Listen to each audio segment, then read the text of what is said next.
Good afternoon, ladies and gentlemen. Yeah, it's my pleasure to be here. And I'm going to start my presentation with 4 quotes to set the stage for what I'm going to be talking about. The first quote is from Peter Drucker, who is one of the best management philosophers that ever lived.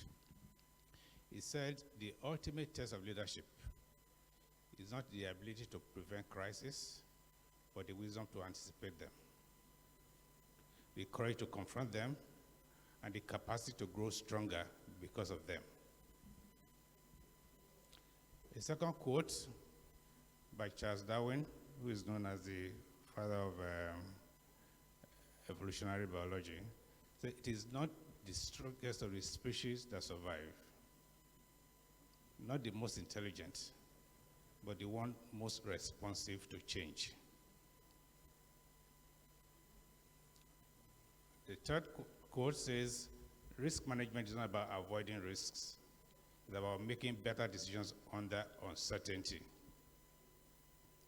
And then the last one, which I took from the World Economic Forum, their Global Risk Report for 2024, says risk management is not about avoiding risk, it's about making better decisions under uncertainty.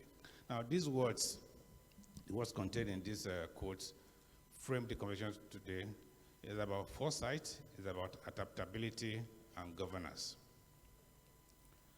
So it's a privilege to be here at this gathering, and I hope you like what I have to say. It's not going to be entertaining, but it will be sobering. Now we're living through some of the most turbulent periods in modern history. We are living in times that test not only the strength of our institutions, but the wisdom, the foresight, and the courage of our leadership. Over the past few years, the global landscape has experienced levels of disruptions once thought unimaginable. We couldn't even think about it.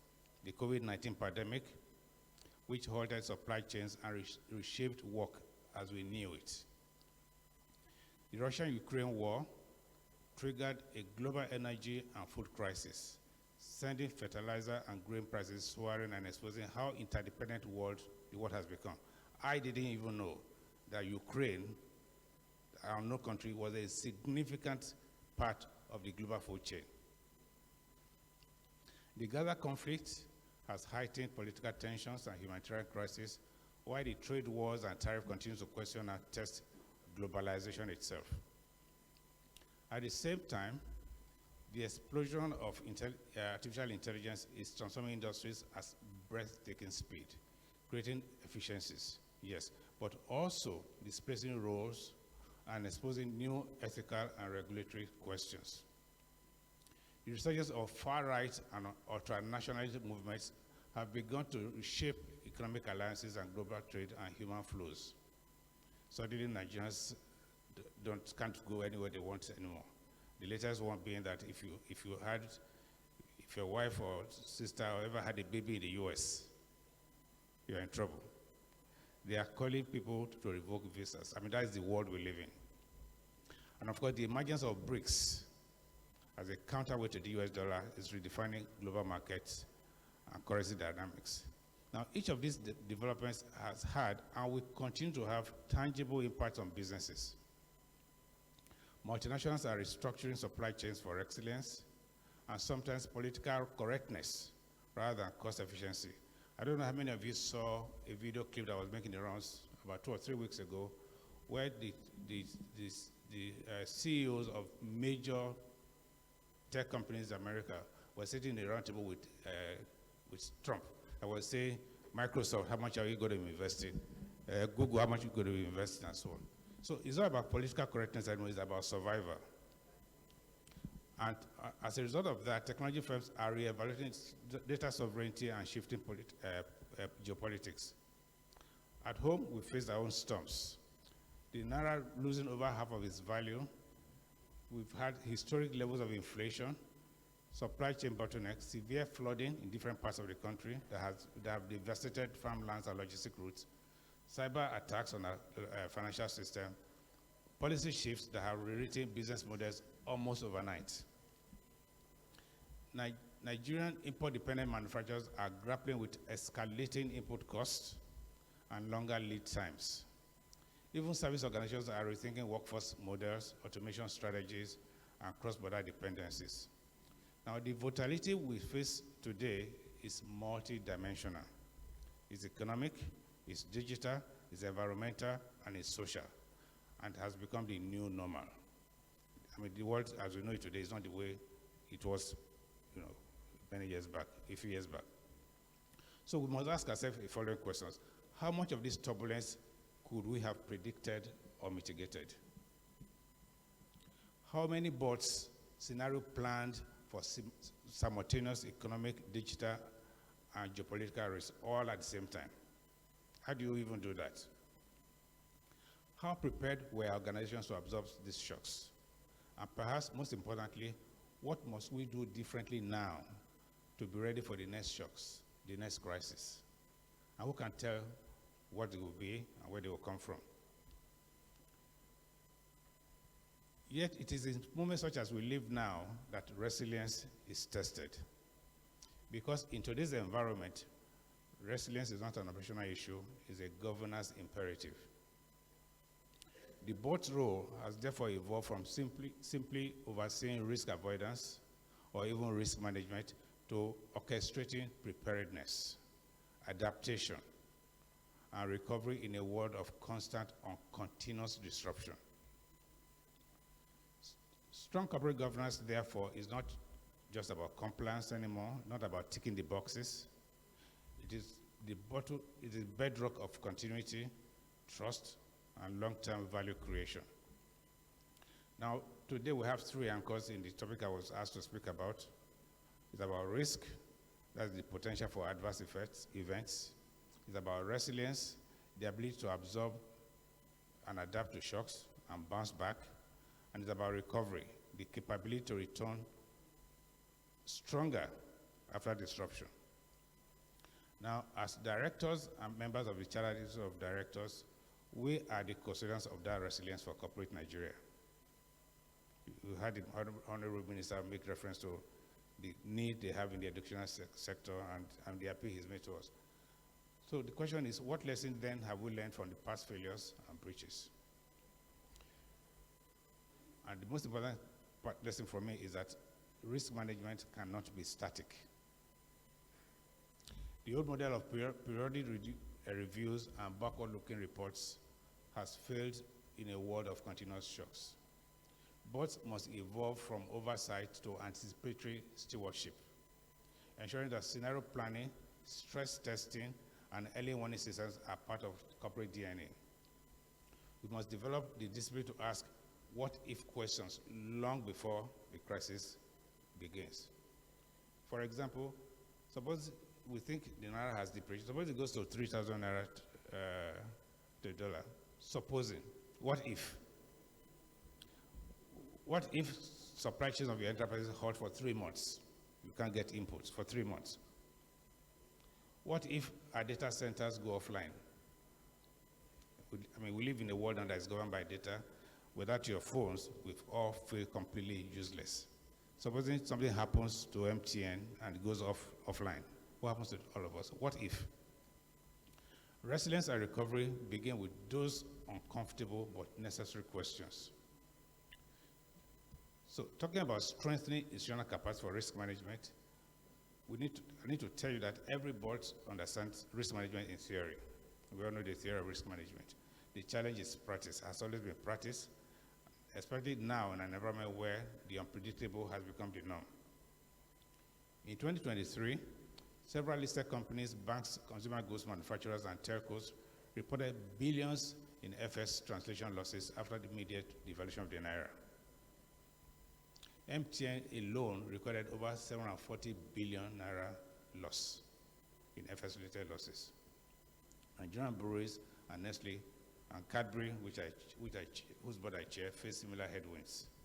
Their profit margins compressed despite significant top-line growth.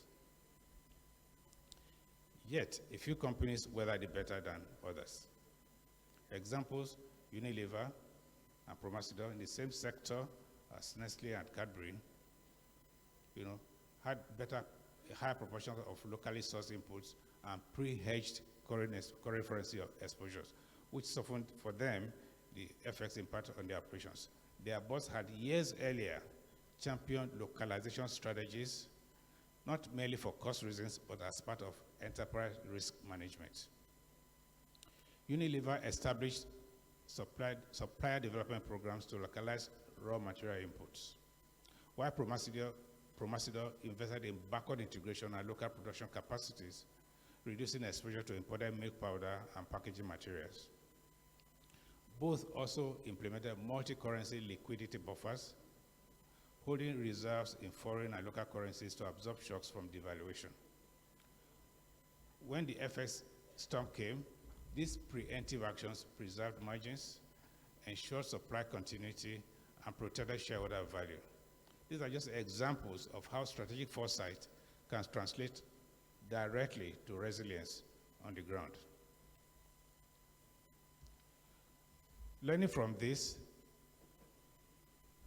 wake-up call, boards must evolve from oversight, like I said earlier, to anticipatory stewardship, embedding scenario planning, stress testing, and early warning system. So the message from all this that I've said so far is clear. While we cannot predict when the next hit will happen, and we cannot predict the trigger, we can prepare for the impact. A mature risk governance framework must go beyond financial risk. It must take a holistic view, a strategic, operational, and compliance, reputational, environmental, and so on, of the whole thing. Boards must insist on forward-looking risk assessment, scenario simulations, early warning systems, and periodic stress tests that reveal vulnerabilities before they become crises. And just as importantly, organizations must clearly define their risk appetite and tolerance. How much volatility can we absorb in the process of growth? What risk aligns or misalign with our long-term strategy and our shareholders' expectations? We cannot eliminate risk, but we can choose which risk we take and prepare for the ones that may surprise us, and through robust identification, prioritization, and monitoring frameworks. Internal controls going forward must be dynamic, regularly tested, and increasingly technology-enabled.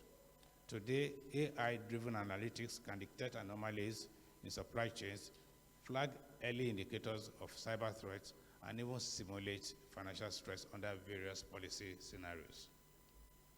But technology alone is not enough. Tone at the top matters.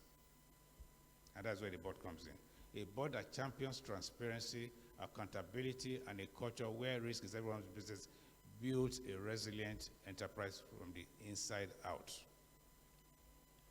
And talking about resilience, it is not about resisting change. We can't do that. It's about adapting faster than others. It is not endurance, it is adaptability. It is the ability to absorb a shock, adjust course, and emerge stronger. Now let's bring this a little home, closer to home. I'm using the case of Access Bank to demonstrate the thing I'm talking about. Over the past decade, the bank has navigated consolidation, regulatory shocks, and currency volatility, and yet emerged stronger and more geographically diverse. How did they do it? Visionary leadership and audacious goal setting, and all of that in spite of the upheavals. They planned for scale through mergers and regional diversification, built a risk-conscious culture that emphasizes scenario planning and digitized early to reduce costs to serve. At leadership level, they institutionalized risk committees that reviewed not just financial exposures, but macroeconomic and geopolitical triggers. These choices, made before crisis, allow them to absorb shocks and pivot quickly from a local bank to a Pan-African bank, and provided the cushion and agility to thrive through market disruptions.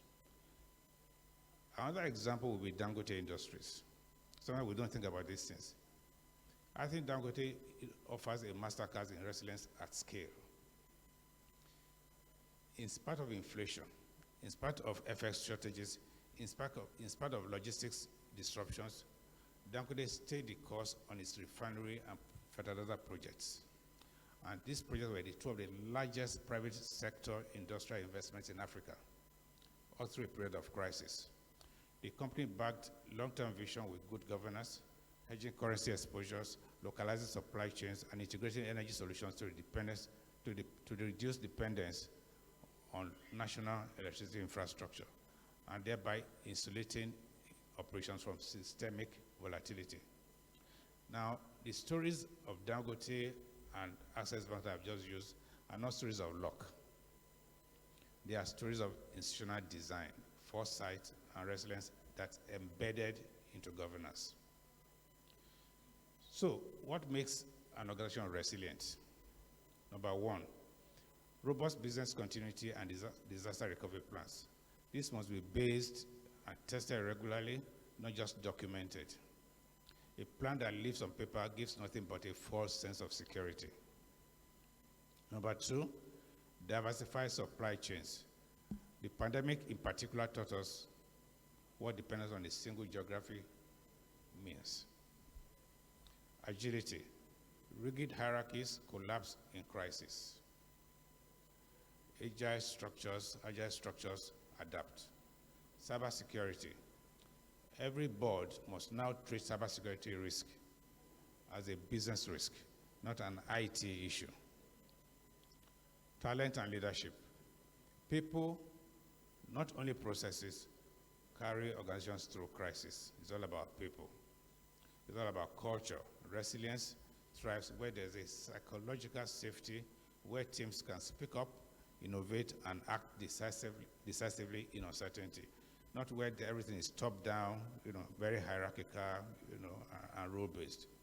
The board's role is to oversee, resource, and challenge management to embed these capabilities, not as reactions to crisis, but as part of everyday strategy. Now, talking about after the crisis comes recovery, that if you survive it. And recovery is not just about returning to normal, it's about moving forward stronger. Strategic recovery planning is about anticipating disruption and embedding flexibility to the organization's DNA. So recovery is activated, not improvised. It's triggered off. Many examples, which I will pass. Toyota, for example, I don't know if many of you remember the 2011 tsunami that happened in Japan. And that confronted Toyota with an unprecedented collapse of its supply chain. Factories halted, suppliers were destroyed, and production were disrupted across continents. That disaster became a turning point. Toyota was famous for JIT, which stood for just in time. Everything was precise, no margin for error. However, that tsunami taught them a big lesson, and that led to them undertaking a sweeping review of their GIT model, identify vulnerabilities in their global supply chain. In response to this crisis, Toyota diversified the supply base to reduce dependence on single sources, creating a real-time digital database to track over 650,000 components across regions, and even began stockpiling critical parts, from JIT to stockpiling.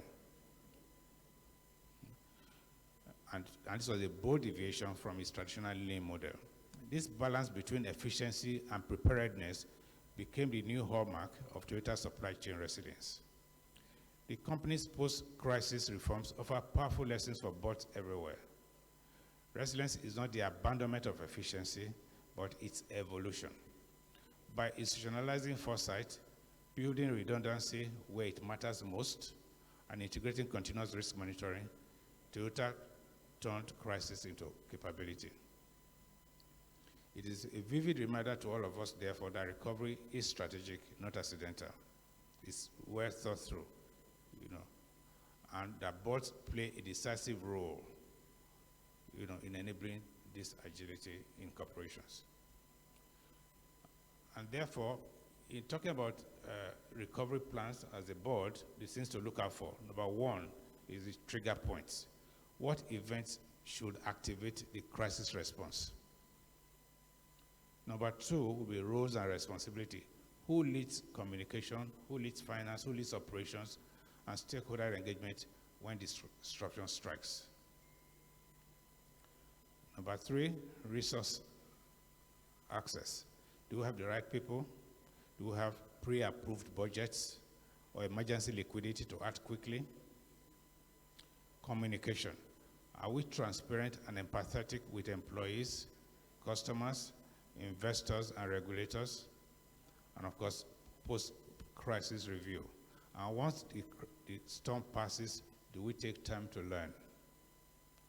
Post-crisis reviews must be built into governance processes. What worked? What failed? What can we do differently? Because in governance, what you learn after a crisis is oftentimes more valuable than what you plan before it. So this is how resilient organizations evolve, through structured learning, not just survival. Now, bringing it home, talking about consideration for Nigerian directors, because I'm sure it's a room full of directors. Again, go back to the example that I gave earlier, another example of resilience in Nigeria. And that example is Nigerian breweries, which over the years has demonstrated how strategic foresight and stewardship can strengthen a company's foundations and macroeconomic volatility. When foreign exchange scarcity and import cost pressure hit Nigeria's manufacturing sector, Nigerian breweries board endorsed an accelerated local sourcing and backward integration strategy. The company invested billions of naira in developing local value chains for sorghum, cassava, and packaging materials, achieving over 57% local sourcing of raw materials within a few years. This pivot not only insulated operations from FX shocks, but also secured supply continuity, stabilized production costs, and strengthened local partnerships, proving that resilience, when guided by both direction, can become a competitive advantage. By contrast, don't forget, Nigerian is not the only one operating in this sector. Other competitors feeling similar pressures initially leaned more on imports before later pivoting to locally sourced raw materials.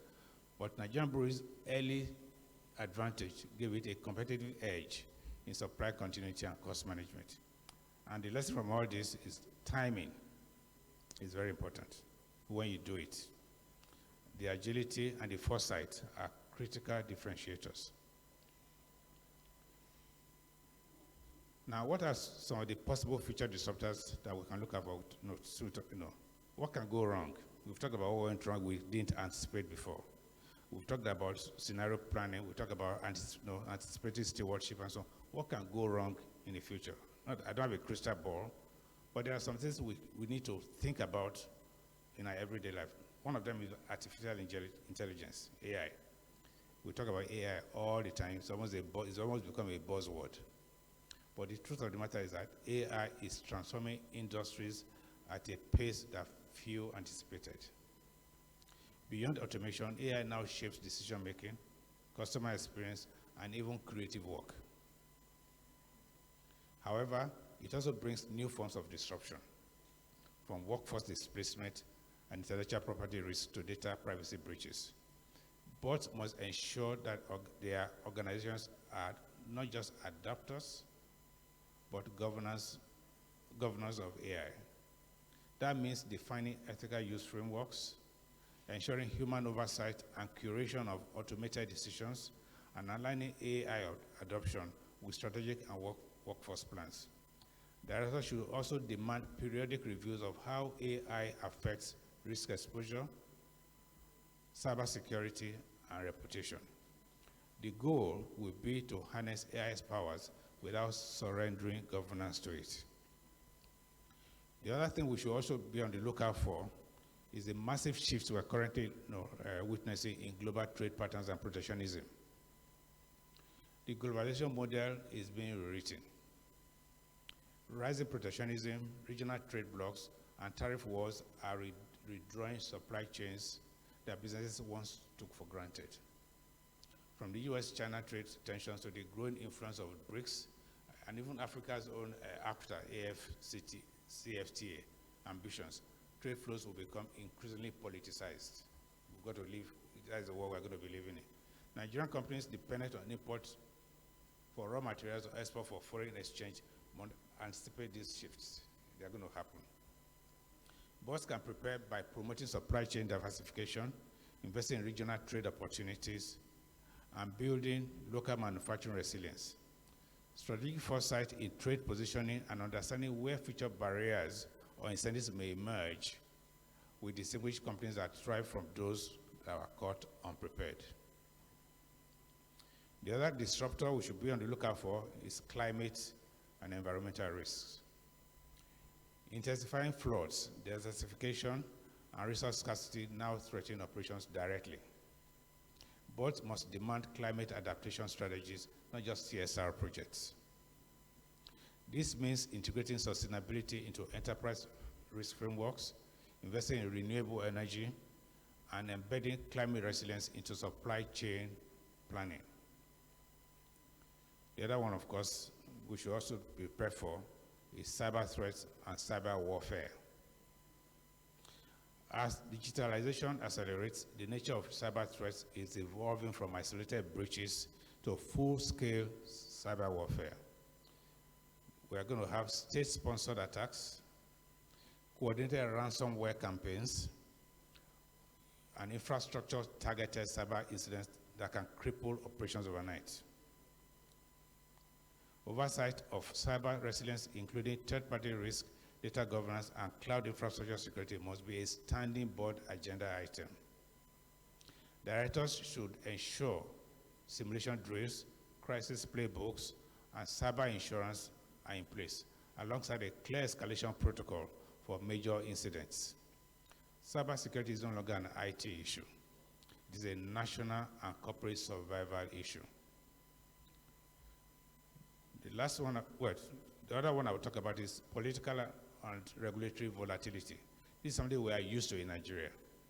It's not over yet. Policy shifts will continue, such as we had with subsidy removal, devaluations, and FS rate unification. All of this can rewrite business models overnight. We saw it, we've experienced it over the years. Boards must engage proactively in scenario planning, regulatory engagement, and policy intelligence to anticipate and adapt swiftly. Because the thing to bear in mind is that these regulations we're talking about are not done by ghosts, they are done by humans. We know those regulators. They are friends, they are classmates, and so on.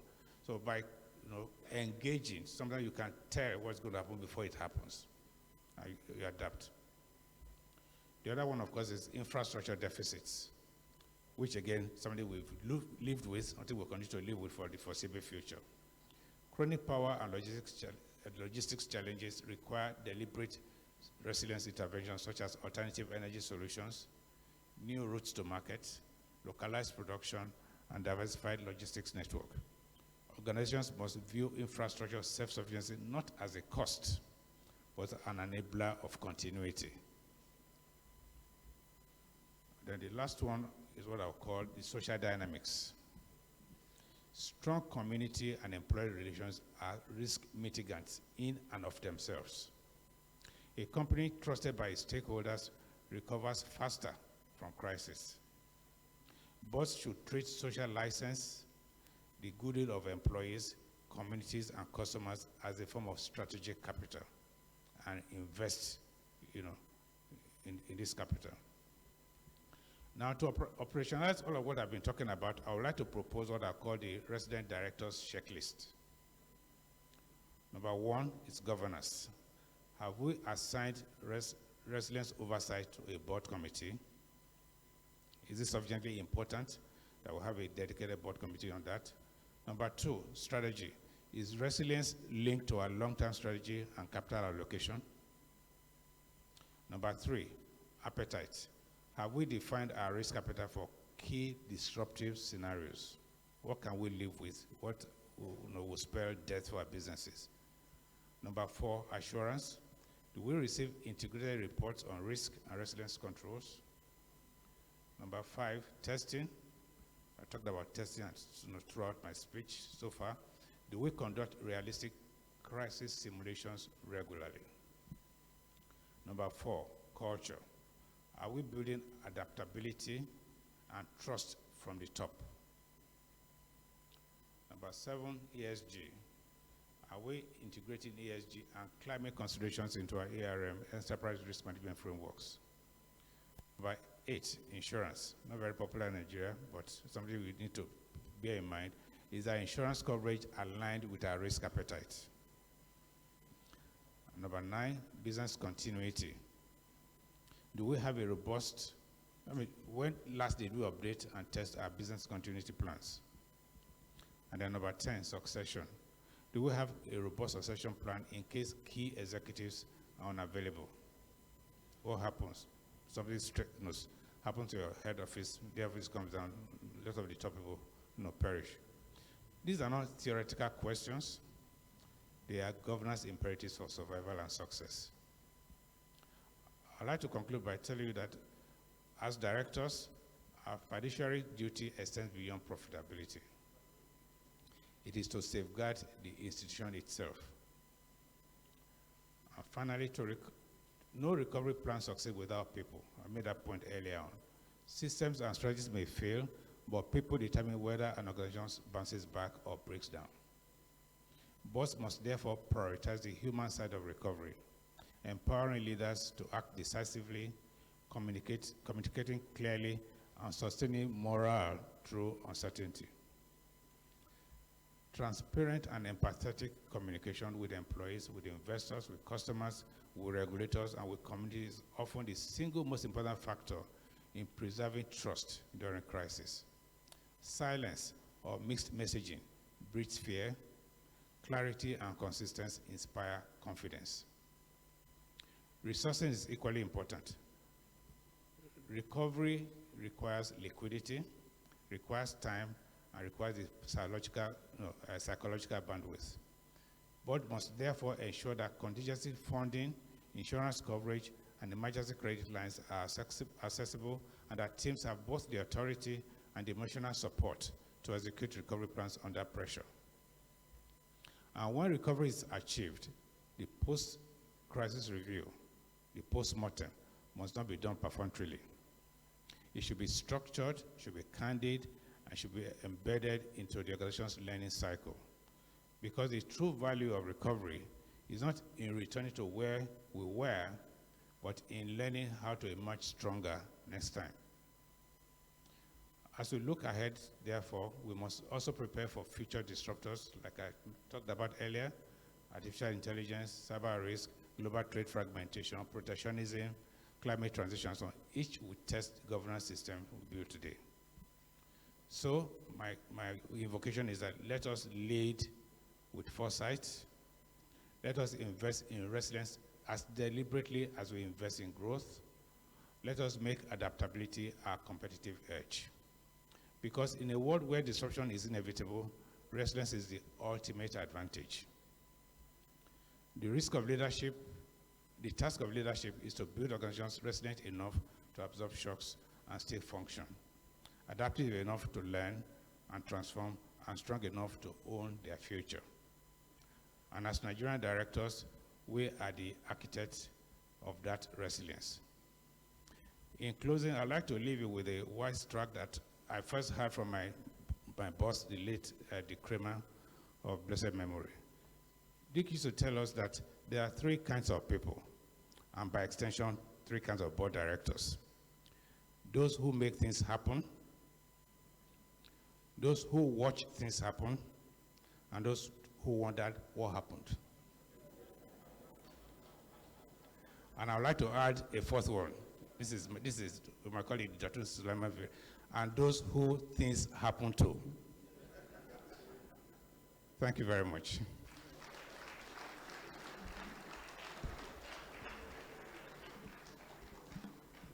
I think that was quite a masterclass. I don't know what you think. So there was quite a lot really to go through in that paper presented by Mr. Suleiman. And I do have some questions prepared. But I think I'd like to make this a bit more conversational because I saw you, Bola, taking lots and lots of notes, actually.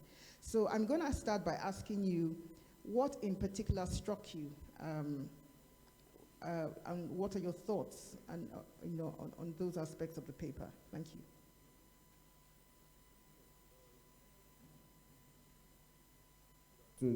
Good afternoon, everyone. To take your question really in truth, when you say what particularly struck me was, why on earth did I agree to speak after Mr. Suleiman? That was the first thing that really struck me.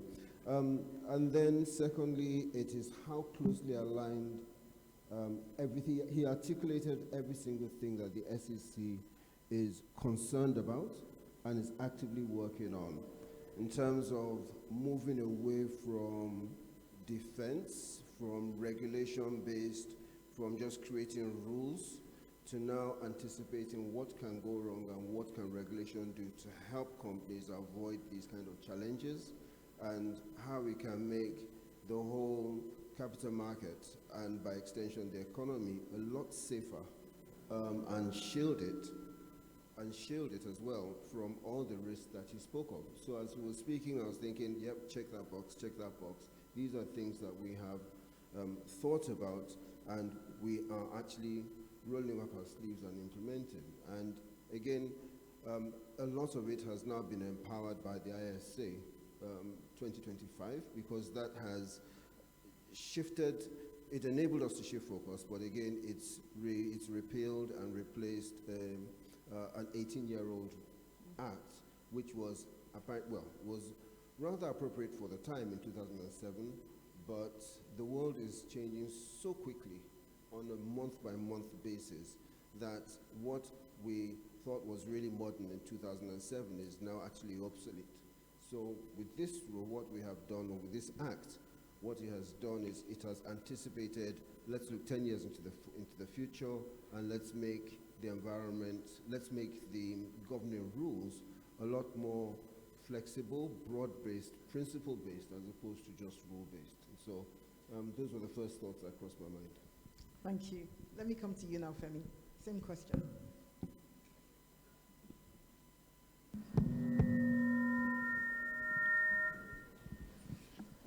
All right. Good afternoon. It's a pleasure to be here. Thanks to the CIoD. I see some of my directors and senior colleagues here as well. It's worth acknowledging them. So very quickly, the master class or masterpiece by Dr. Suleiman, I think, was very, very apt. And I think from our position from an exchange group, it's like Mr. Jomala has said, is exactly the way we're thinking. And I'll give one very simple example around how you anticipate things and around resilience.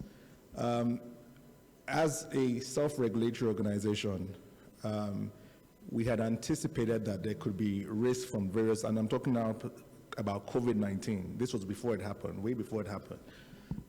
We had told the trading license holders of the exchange to start preparing for business continuity, disaster recovery plans, and there was a lot of pushback from the community at that time, a lot of pushback.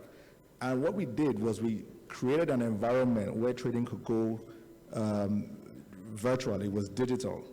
And when COVID came and there was a lockdown, instantly there was a migration from physically coming to the trading floor where no one could move around, and there was just remote trading, there was no disruption. And I think that was just an eye-opener in terms of how you anticipate. No one knew that COVID was going to happen, a disaster like that was going to happen. But we saw it happen in practice, in reality, how trading just changed. And till this day, it's a very digital environment that we operate in. The other thing that struck me is the technology, how it evolves, the use of AI.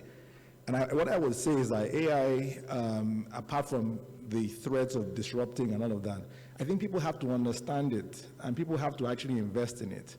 we at the exchange, we're taking the lead. We actually have to understand it. You have to go and pay for this thing. You have to actually study it to understand how you can use it to your advantage, how you can use it to propel your business. So clearly the world is changing very, very quickly, and I think that as leaders, as directors, it's the board's responsibility to take ownership and direction in terms of how the world changes. Thank you. Thank you. That reminds me of a quote by Jack Welch. He said that when the rate of change outside exceeds the rate of change on the inside, the end is nigh. So the exchange is having to change itself, and therefore even the companies that are listed on the exchange have no choice. We all have to adapt to the changes around us. I'm going to come now to you, Mr. Suleiman. Listening to you, it's clear that there's a lot more work involved for businesses. We're dealing with so many more variables. There's so much more uncertainty. I think in the past, we have always said that as directors, we're not operators. So it's been that a case of operating on the basis of fingers out and nose in, as they say. Do you think that is absolutely still the case now? Do you think that directors now have a lot more work to do and perhaps need to get more involved than we used to in the past? What are your thoughts? Well, yes and no. Yes and no in the sense that directors definitely have to get more involved.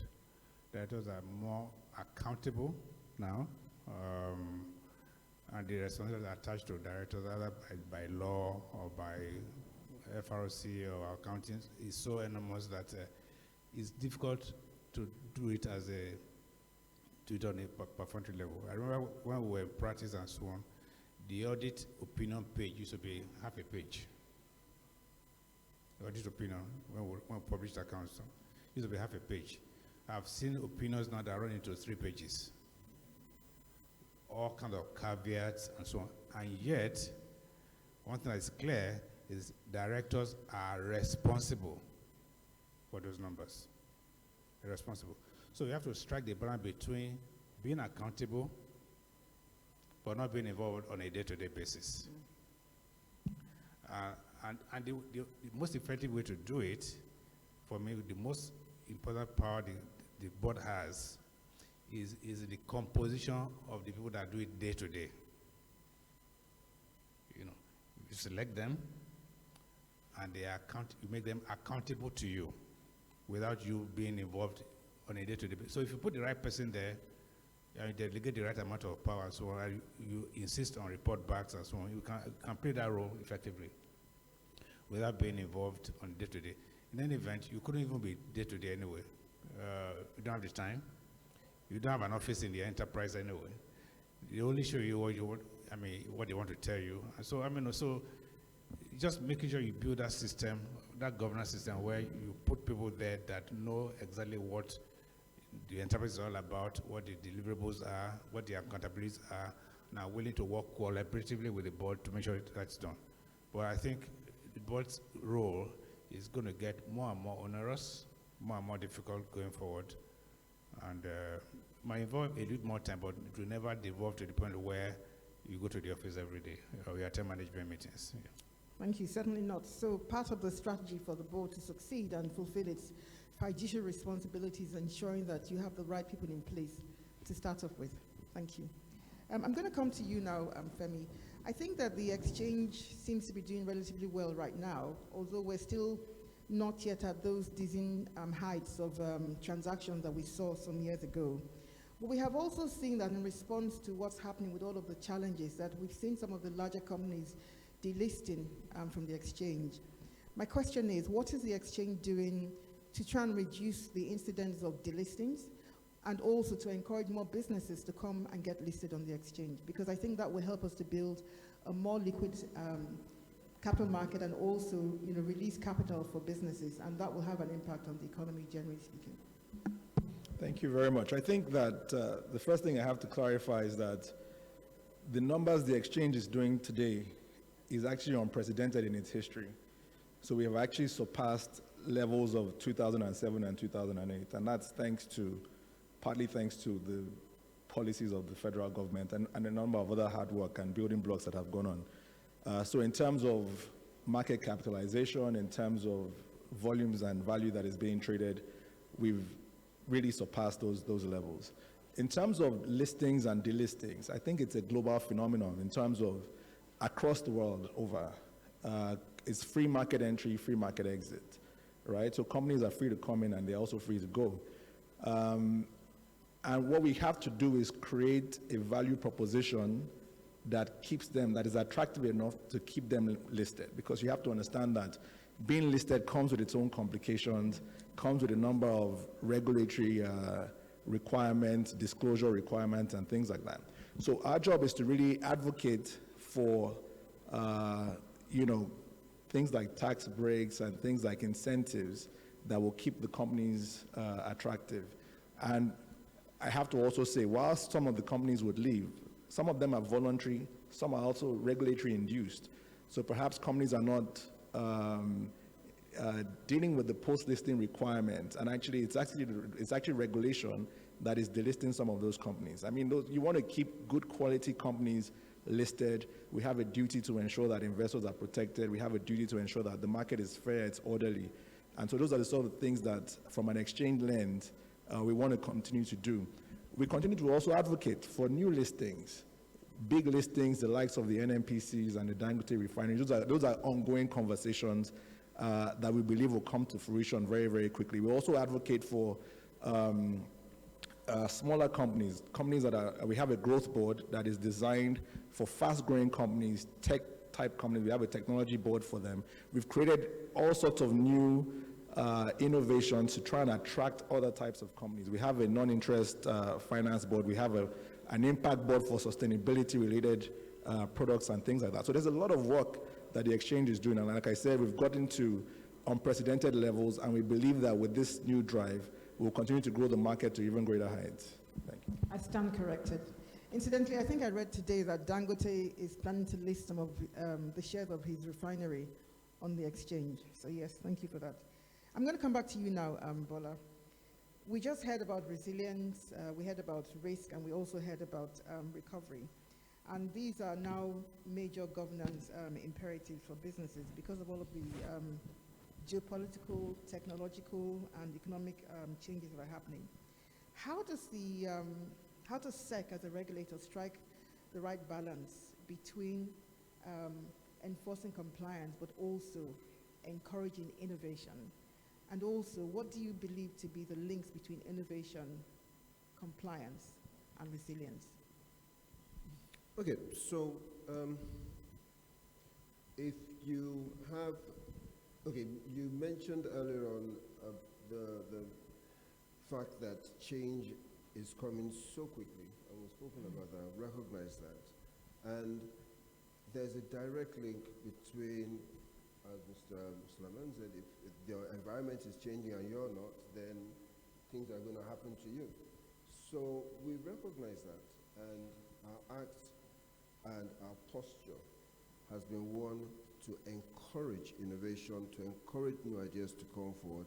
However, we've made sure we've given them an enabling environment where they can come in and test what they're doing. Of course, the major, the prime mover now of change that we're seeing in the investment world is from the crypto side of the market. On the technology side, the fintechs, the cryptos, they're all coming in and changing and testing out new products and new approaches.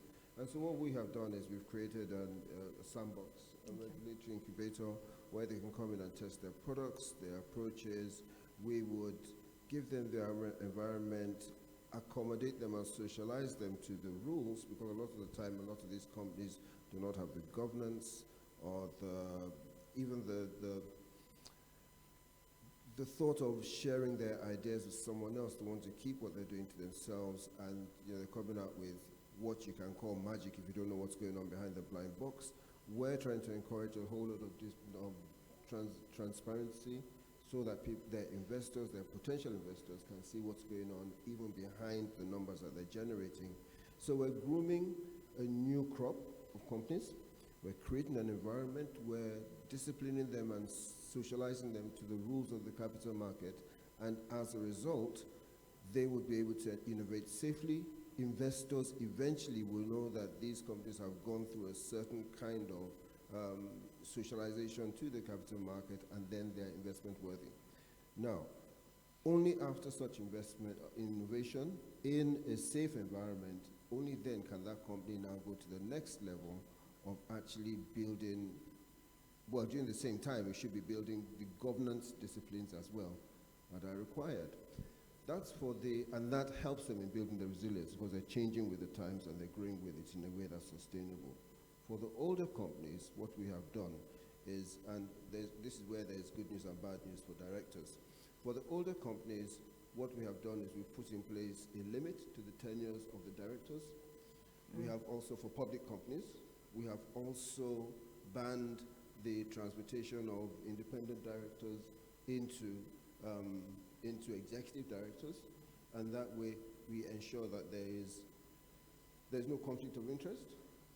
And we have made a couple of changes like that. But the good news is that then means that on a regular basis, companies are going to be changing their directors. Now, of course, you know that with change comes new ideas. With new ideas comes new energy, and with new energy comes resilience. So those are two forms. For the new companies, we've got some things that are generating sustainable growth and resilience. And for the older ones, we're trying to infuse new blood to make sure that those companies are dynamic and also changing with the times.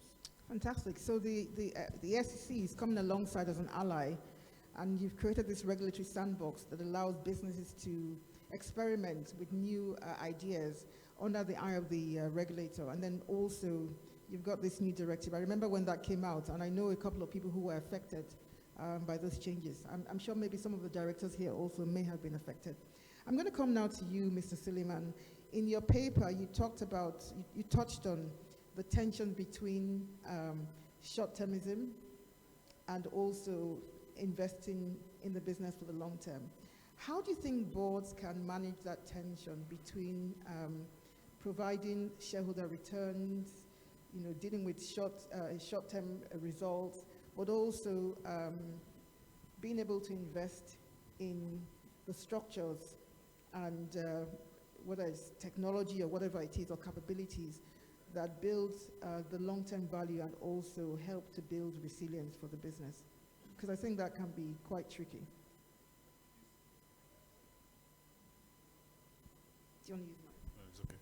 Yeah, it is tricky, it is tough, but it is not either or, unfortunately. You can't pick and choose and say, oh, the focus on the short term because they want, investors want dividends and so on. But you bet the company's future, or you do things that will make sure the company, you get the dividends today, tomorrow, or next year, and then the company, boom, disappears and so on. At the same time, you cannot keep telling your shareholders, wait for the future, because we're investing in the future. It's not, because the future will never comes, it never ends. So it's always been a balancing act of making sure you build a business that will last. It's about lasting. And that is why I said something in my speech about what I call anticipatory stewardship. With a focus on the future, we deliver today, but make sure that we don't bet the future of the company. Particularly with respect to the things that are beyond management capacity, those external factors, those shocks, and those crises that we talk about. We've got to make sure we run a business that delivers, the services to customers, continues to achieve, planned growth and so on, but at the same time is built to be able to withstand shocks, and that the business, more importantly, that the business is there for the long term. For the future generations and so on, continues to grow. So it's always been tough. I don't think it's going to be any easier. What makes it more difficult now is the ferocity of change in the environment in which we operate in. It's not just that the change are happening more frequently, the magnitude, the impact of the change, are such that if you don't have your eyes, on the ball or your finger on the pulse and so on, you can make some very, very costly mistakes that can cost you the business. The business is life. So it's not been easy. So unfortunately, I wish I had a simple answer to give you, but at the end of the day, the effective board is one that delivers both. Yes. Results for today, sustainability, resilience, and so on for the future, and is an organization that can withstand this test of time, so to put it that way. Thank you. Now you're all looking rather hungry. It's about lunchtime. So what I'm going to do is I'm going to hand it over to you now and ask if you have any questions or perspective to share. I don't know who is the MC about so that he can help with the microphone. So does anyone have any questions they'd like to put through to any of the panelists? There's a hand up over there.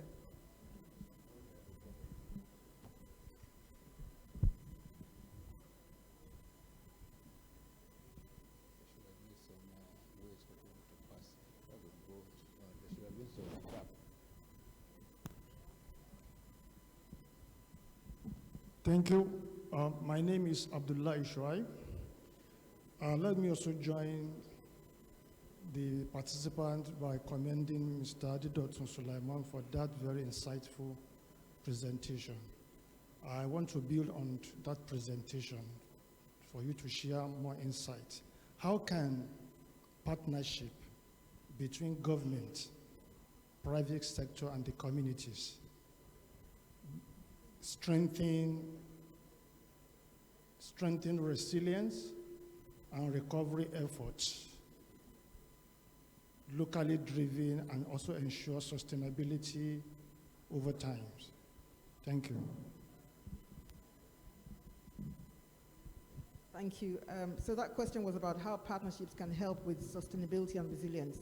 I think we'll take maybe two more so that we can handle them all at the same time to save time. There was a lady who had hand up here. She had a hand up first. I've taken the mic. Can I do quickly, a quick one? Well, since you have the microphone, yes, go ahead. Yes, he has a microphone, so yes. But I mean, let's go to the lady next. Thank you. Please, go ahead. Let me stand. My friend said I should stand.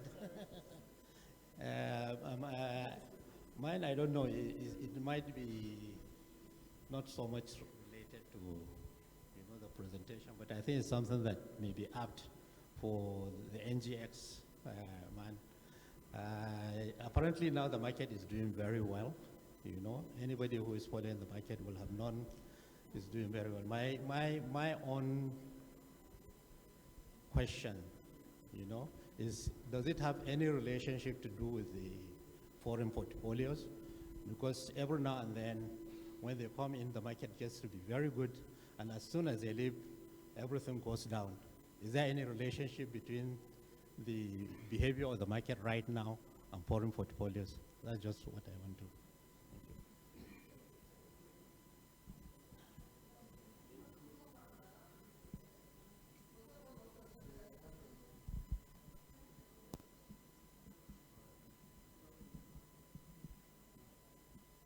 My name is Emmanuel Funtayo. The paper presented was fantastic, very incisive, and number one, I want to suggest more training for directors, especially in the area of risk management. Whether we understand it or not, the board is usually held for whatever happened in terms of risk. Most of these directors may also not understand what to measure in risk. How to measure the risk is important. I'm also looking at the issue of agency, relationship conflict, between management and the board. Most times, I think board will only see what management wants it to see, because even when you look at internal control, whoever is doing the internal control is still reporting to the MD in any case.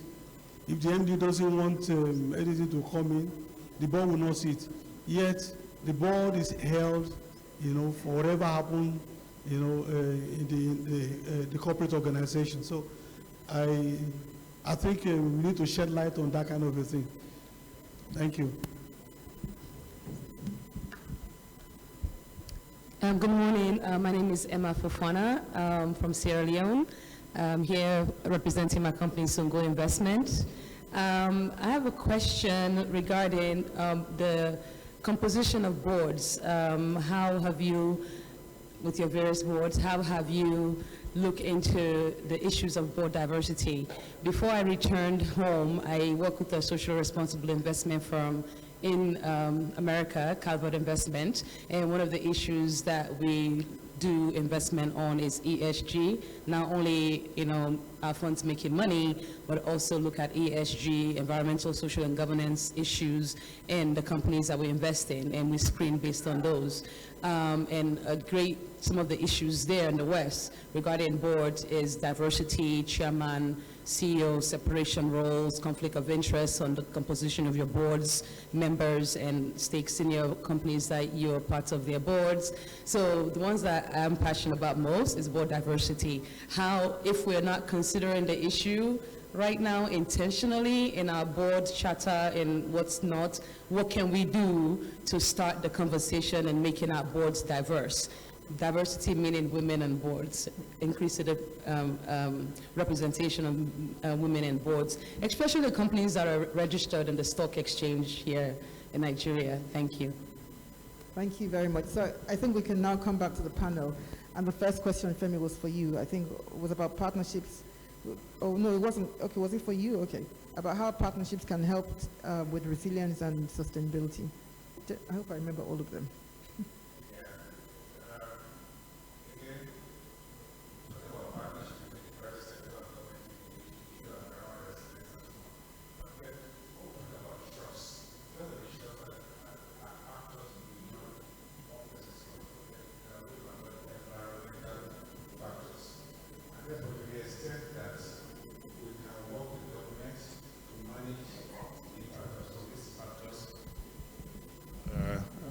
Manage the impact of some of these factors on our business, the better. But I think for me, like I said in my speech, talking about regulation, regulators and regulatory practices and so on, private sector has to work with their regulator to shape the regulation.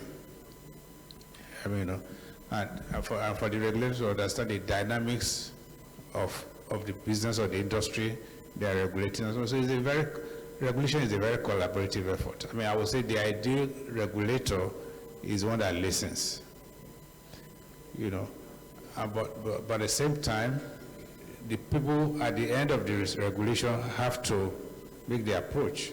I mean, the regulator will reach out, ask for inputs, and so particularly when regulations are being contemplated and all that, but there has to be a constant dialogue between the two, because all for societal good and all that. Of course, there are other things where, particularly factors that are external to the country, trade policies, for example. I mean, there's no way any enterprise or a chamber of commerce can handle that without working with government. So, I mean, partnership is very important in managing some of these things. And then when the crisis does happen, again, it's in everybody's interest that as many of our enterprises as possible survive, because if the enterprises go down, there'll be job losses, there'll be all kinds of things, taxes will be lost. So it's in everybody's interest that companies do survive, do thrive. And therefore, if there's anything the government can do, if there's any way government can help companies navigate some of these crises, of course, it's incumbent of them to approach government, and of course, a responsive government to also step up and try and protect industry. We saw a lot of that during COVID. A lot of the amelioration in terms of credit, the latitude that were allowed to banks and so on, some sector-specific interventions to get people to kind of bounce back. It's just a perfect example that when the crisis comes, everybody's involved, both private as well as public sector. So it's a collaborative thing for sure. Thank you. I'd like to chime in there. I was talking about that this morning as well, to say that the private sector needs to engage with the regulators. Don't see them as your enemy. So you be proactive about engaging with them, because they're key stakeholders for you. And regulators also need to understand that in addition to building the big stick when it's necessary, you also are supposed to be enablers of business and enterprise. So I think there's adjustments on both. And I'm sure that Femi and Bola, who are both regulators, understand that perfectly well. Then you had a question about how well the stock market is doing and whether it's related to foreign inflows. Yes. I was also going to say that, the companies also pay tax to government, so it's in government's best interest for them to do well. Now, the question around the foreign portfolio investors, whether the market is being driven by them, I think what we saw in 2007, 2008, when you had that severe market crash, was you had a lot of active FPI investors in the market at that time, and when there was a global crisis, they exited, and that really put pressure on the market. Today, we're at a level where a lot of the transactions going on are largely dominated by domestic capital, by domestic investors. The banks are raising capital, as you know. Most of that funding has come from local investors. The transaction flows we see, you currently have somewhere around 85% local investors and 15% foreign. So that gives you a more stable market. It means that ability to just exit the hot money isn't as tightened as it was 2007, 2008. So it's a more stable market environment that we have now.